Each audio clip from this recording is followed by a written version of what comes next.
बिस्मिल्लाहिर रहमानिर रहीम। हे समस्त जगतबासी, आज आमी शामीम आली चिश्ती आपनादेर सामने जे आलोचनाटी निये हाजिर हलाम से आलोचनाटी हलो देखुन जे आमरा एई पृथिबीते देखी अनेक गाঁজাখোর যারা গাঁজা খায়, টুংটুং করে গান গায় এবং বিভিন্ন ময়লাযুক্ত হয়ে থাকে, শরীরের প্রতি যত্ন নেই, এই একটা বিষয়। তো এখন বিষয় হলো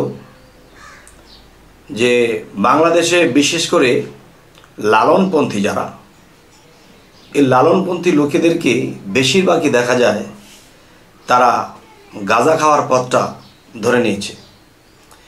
তাহলে এই গাঁজা খেলে কি হয়?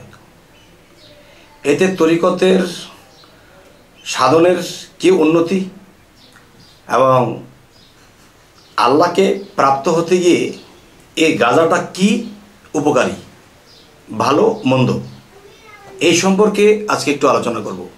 যেমন আমি লালন ফকিরের এখানে গিয়েছি, আমি টুকিটাকিভাবে অনেক লোককে দেখেছি তারা এক কোণে বা একটি দূরে কোনো জায়গায় তারা গাঁজা সেবন করছে।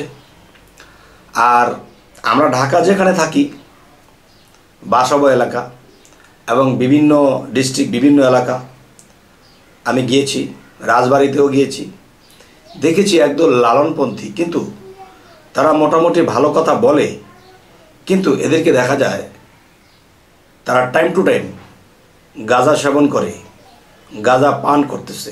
তো এখন বিষয় হলো এই গাঁজা খাওয়ার মধ্যে, আল্লাহ প্রাপ্তি হওয়ার মধ্যে কি বিষয়টা লুকিয়ে আছে?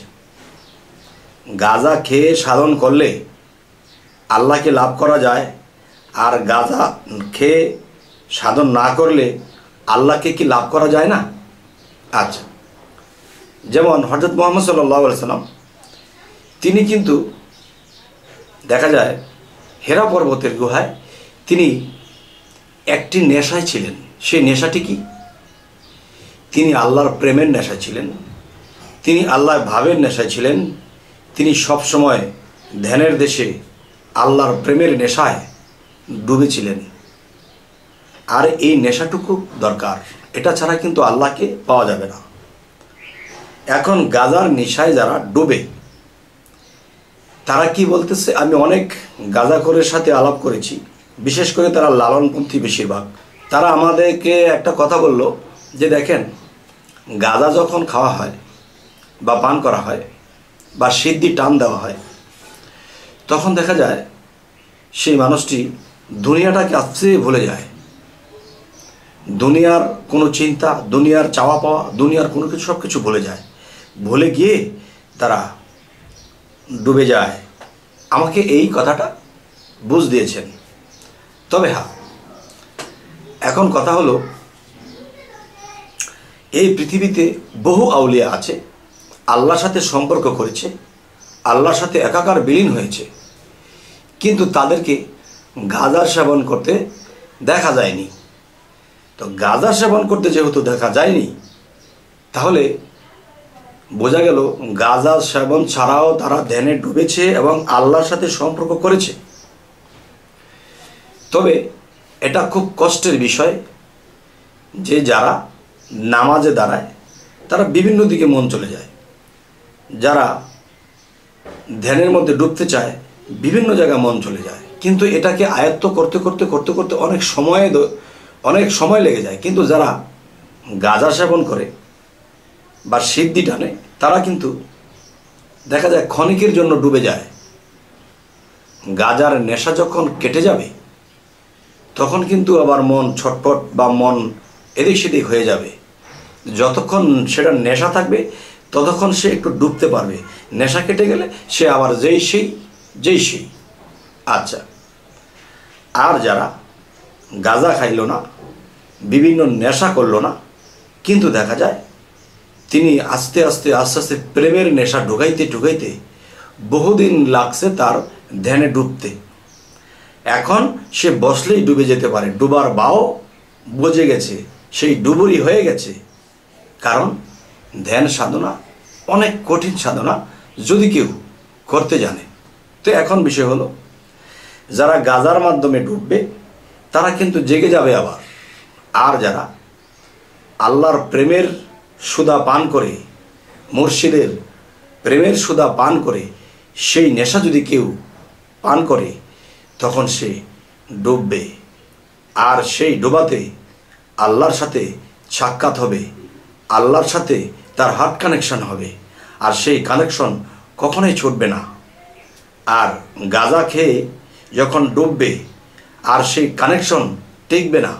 তাই আমি বলবো যে আজকের এই আলোচনাটি কেন করা হলো, যে আমাকে অনেকেই প্রশ্ন করেছেন যে দেখেন গাঁজা খাওয়ার সাথে আল্লাহ প্রাপ্তির সাথে কি কানেকশন আছে, গাঁজা খেলে কি আল্লাহকে দ্রুত লাভ করা যায়, নাকি কাফের হয়ে মারা যায়, না শয়তান হয়ে মারা যায়, আপনি এই বিষয়ে কিছু বলবেন।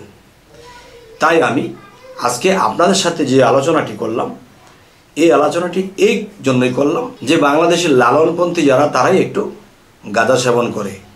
তবে যতগুলো লোক দেখা হয়েছে এর মধ্যে বেলতলির সলেমান ল্যাংটা, এখানকার কিছু লোক গাঁজা বিষয় তারা গাঁজা সেবন করে। আর লালনপন্থীদের মধ্যে পাওয়া গেছে তারা বেশিরভাগ লোক তারা গাঁজা সেবন করে। তো এই পৃথিবীতে দেখবেন বহু আউলিয়ার মাদার হয়েছে, বহু দুর্দান্ত আউলিয়া হয়েছে। কোনো ব্যক্তি গাঁজা খেয়ে আউলিয়া হয়েছে এটা দেখা যায়নি। কিন্তু গাঁজা খেয়ে তারা দিন দিন সমাজের কাছে খারাপ হয়েছে, এবং এতটুকু জিনিস উপকার হয়েছে যে আমাদের তরিকতের লোকগুলোকে মানুষে ভণ্ড বলে ডাকে।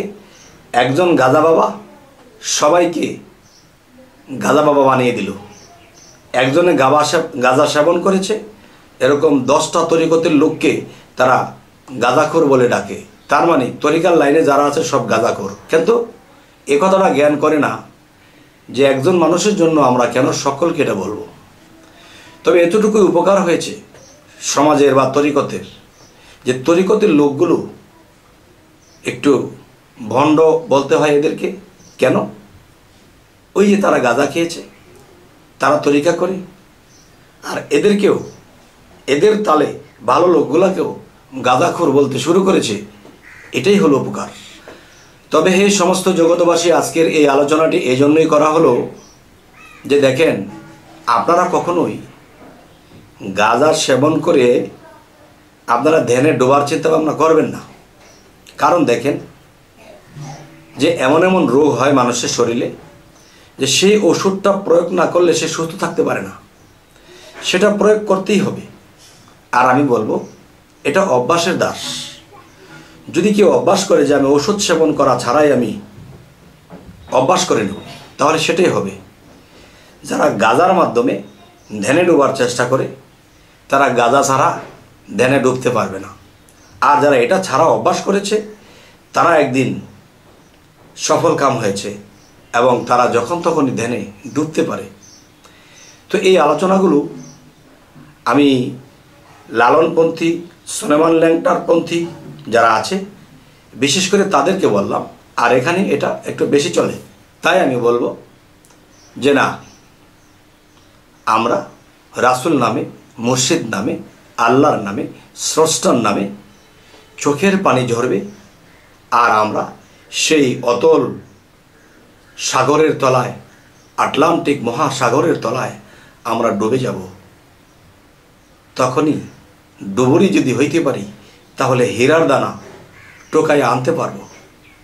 তবে হে সমস্ত জগতবাসী, আমাদের চ্যানেলটি যদি আপনাদের ভালো লাগে তো অবশ্যই সাবস্ক্রাইব করে নেবেন, পরবর্তীতে যেন ভালো আলোচনা এনে দিতে পারি। তো সকলে ভালো থাকবেন। আল্লাহ হাফিজ।